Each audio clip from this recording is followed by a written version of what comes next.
50e rang mondial. Le Maroc vient de confirmer sa place parmi les 50 nations les plus influentes de la planète, sans tirer un seul coup de feu, sans flotte de porte-avions, sans armes nucléaires. Comment? Le soft power. La capacité de dominer le monde par l'influence, la culture et la diplomatie. Et pendant que les États-Unis perdent plus de points que n'importe quel autre pays, pendant que le Royaume-Uni tombe à sa position la plus basse de l'histoire, le Maroc, lui, tient bon, 50e mondial, 3e en Afrique, 1er du Maghreb. Aujourd'hui, je vous révèle la vraie stratégie marocaine. Les chiffres exacts, les industries qui dominent, les investissements qui comptent. Restez jusqu'à la fin, car on va voir pourquoi produire 1 million de voitures et équiper tous les avions du monde vaut mieux que des tanks. Le Global Soft Power Index 2026 vient de tomber à Davos. 150 000 personnes interrogées dans plus de 100 pays, 193 nations évaluées. Le top 10 mondial, la vérité. Premier, États-Unis. Toujours premier, mais en chute libre, moins 4,6 points. La plus grosse baisse de tous les pays. Score actuel, 74,9 sur 100. Deuxième, Chine, monte à 73,5 points. L'écart n'est plus que de 1,4 points avec les USA. Historique. Troisième, Japon. La surprise dépasse le Royaume-Uni avec 70,6 points. Force, crédibilité à long terme. Quatrième, Royaume-Uni. Position la plus basse de son histoire. Le déclin occidental continue. Le reste du top 10, Allemagne, France, Suisse, Canada, Italie et les Émirats arabes unis. La Suisse se distingue particulièrement. Numéro 1 sur 17 indicateurs. La résilience incarnée. L'Occident s'effondre. Pourquoi? Le public mondial en a marre des promesses non tenues. Le monde ne croit plus en leur stabilité ni en leur leadership. Résultat, un jeu à somme nulle. Les gains des uns se font sur les pertes des autres. Zoomons sur l'Afrique. Ici, c'est une bataille à 3. Le podium africain 2026. Médaille d'or. Égypte, 40e mondial. Médaille d'argent, Afrique du Sud. 43e mondial, en baisse de 2 rangs à cause de défis économiques. Médaille de bronze, Maroc, 50e mondial, leader du Maghreb. Le Maroc se maintient dans le top 50 sur 193 pays. 3e force africaine, 1er au Maghreb. 7e dans le monde arabe. Mais attention, ce n'est pas une victoire facile. Les voisins du Maroc, Algérie, 78e rang mondial, Tunisie, 79e rang mondial, Libye et Mauritanie, hors classement. La vraie question, comment le Maroc y arrive-t-il? Brain Finance ne détaille pas les raisons spécifiques dans son rapport. Mais nous, on va vous expliquer pourquoi le Maroc arrive à ce résultat remarquable. Voici les 7 piliers qui expliquent cette performance. Pilier 1.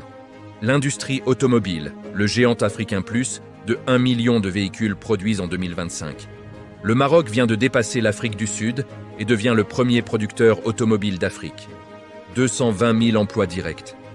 Plus de 10 milliards d'euros d'exportations annuelles. 11% des importations automobiles européennes viennent du Maroc. Un véhicule sur 10 en Europe a été assemblé au Royaume.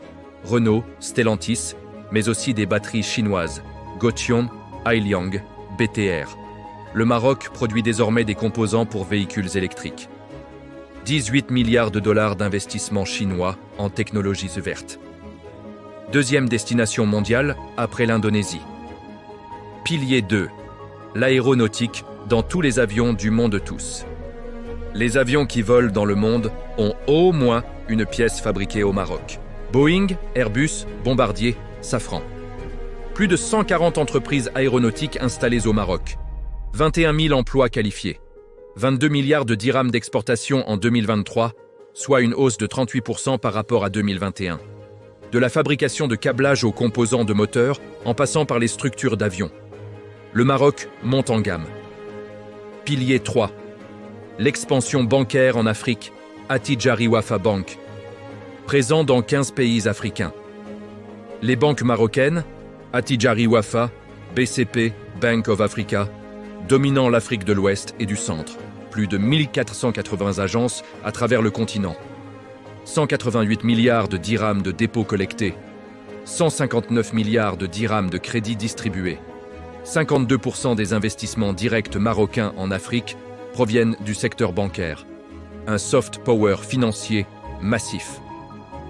Pilier 4. Le Maroc, passerelle Chine-Afrique. Le Maroc a adhéré à la Belt and Road Initiative en 2017. Premier pays d'Afrique du Nord dans cette initiative. Tanger Med, le port qui connecte 3 continents. Plus de 9 millions de conteneurs par an. Le Maroc sert de hub logistique entre la Chine, l'Europe et l'Afrique. Les marchandises chinoises transitent par le Maroc pour atteindre tout le continent. Tanger, Tech City, futur Shanghai d'Afrique du Nord. 10 milliards de dollars d'investissement chinois prévus. La Chine voit dans le Maroc stabilité politique, position géographique stratégique, accès aux marchés africains et européens. Pilier 5. La diplomatie des phosphates SOCP, Office chérifien des phosphates.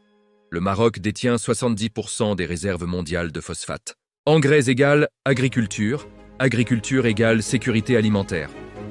Le message du Maroc à l'Afrique: nous assurons que votre population mange. L'OCP investit massivement en Afrique, usine d'engrais en Éthiopie, au Nigeria, partenariat dans 15 pays. Pilier 6, la diplomatie religieuse, commanderie des croyants, formation d'imams africains, message, islam modéré, tolérance, stabilité. Le Maroc forme plus de 1500 imams et prédicateurs étrangers par an. Influence croissante en Afrique subsaharienne. Pilier 7. Le sport comme vitrine mondiale, Coupe d'Afrique des Nations 2025, le Maroc organise, infrastructure modernisée, stade rénové, Coupe du Monde 2030, co-organisation avec l'Espagne et le Portugal. Le monde entier aura les yeux sur le Maroc. Chaque événement sportif est un message. Nous sommes organisés, modernes, stables, ambitieux. Concrètement, comment Brand Finance évalue tout ça? 55 indicateurs regroupés en 7 piliers principaux. Premier pilier, notoriété. Le pays est-il connu? Deuxième pilier, réputation. Est-il aimé? Troisième pilier, relations internationales. Quelle influence diplomatique? Quatrième pilier, commerce et affaires. Facilité de faire du business. Cinquième pilier, gouvernance, stabilité politique, état de droit. Sixième pilier, culture et patrimoine, rayonnement culturel. Septième pilier, éducation et sciences, innovation, formation. Le Maroc excelle dans un domaine particulier, l'équilibre entre tradition et modernité. Patrimoine millénaire plus vision 2030 égale une marque nationale cohérente. C'est ça, le soft power efficace. Pourquoi ce classement compte-t-il vraiment? Impact concret. Premier impact. Investissements étrangers. Les pays bien classés attirent de plus de capitaux. Deuxième impact, influence diplomatique. Un poids plus important dans les négociations internationales. Troisième impact, tourisme. Une meilleure image égale plus de visiteurs. Quatrième impact, partenariat stratégique. Les autres nations veulent travailler avec vous. 50e rang mondial. Premier au Maghreb. Troisième en Afrique. 1 million de voitures. Tous les avions du monde. Banque dans 15 pays. Ce n'est pas un hasard. C'est une stratégie. Le soft power, c'est la guerre invisible du 21e siècle. Pendant que certains pays dépensent des milliards en armement, le Maroc investit dans l'influence, l'industrie et l'image. Résultat, une place durable parmi les nations qui comptent. Et vous, qu'est-ce qui vous rend fier dans l'influence internationale du Maroc? A. L'industrie automobile et aéronautique. B. L'expansion bancaire et économique en Afrique. C. Le rôle de passerelle Chine-Afrique. D. Le sport et les grands événements. Dites-le en commentaire avec la lettre A, B, C ou D. On lit tout. Si cette analyse vous a apporté de la valeur, likez. Ça nous aide à continuer ce travail de recherche approfondie. Abonnez-vous pour ne rater aucun décryptage sur le Maroc. Partagez. Éduquez votre entourage sur la vraie puissance marocaine. On se retrouve très vite pour un nouveau décryptage sur Maroc Pulse, le pouls de l'actualité marocaine, sans filtre, avec les faits.